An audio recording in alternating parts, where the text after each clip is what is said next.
one of the reasons I published this book is because in your poems, nature is brutally real. Um, I turn down nature books because they're either, "Here it is, this is what it is," and you're going, "Yeah," and, you know, a bit like what you're saying about "Not Like That." It's just like that, and I'm not interested, or it's Disneyfied, which is even worse. But your nature poems, because you've spent so much time really looking, they're absolutely real, and so I would like you to read us a couple of the more brutal ones. Okay. Content warning ones.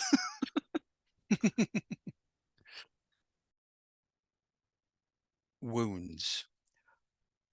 Blue brittled sky, banged with a hammer, knocks out a piece, falls to the ground, mouth open, gulping.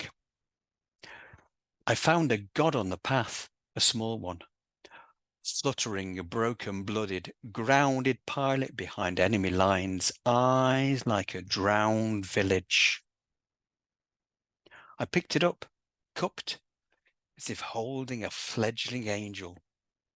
This lost jigsaw piece of sky, this little god of hurt with scar-tissue dreams turning wounds into stories.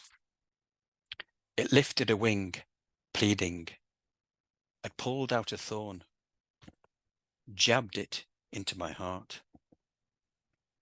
So this was indeed a house martin that I had seen on the ground, had a wing missing.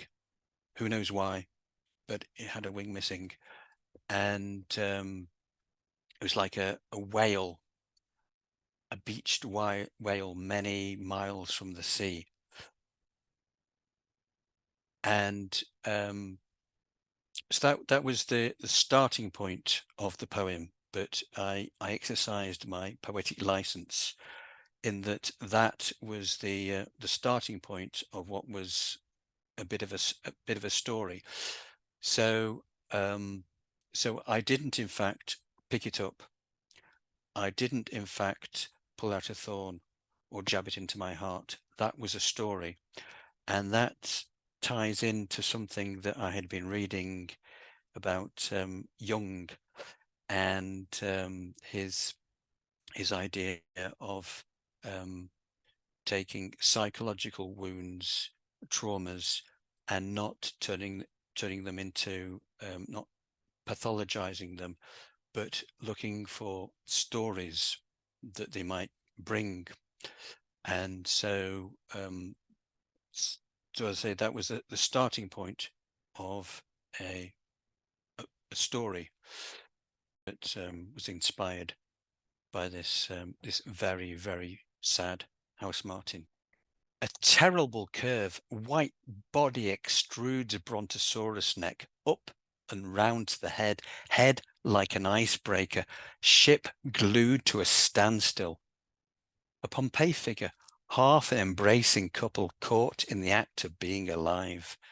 Dead swan frozen in ice. Through binoculars, a closed eye that would have watched its own slow fossilization. Eye opens. This quarter-inch part of a whole planet's worth of movement is the whole part that moves. And the dead swan sees me. Eye closes, and the dead swan sees through me.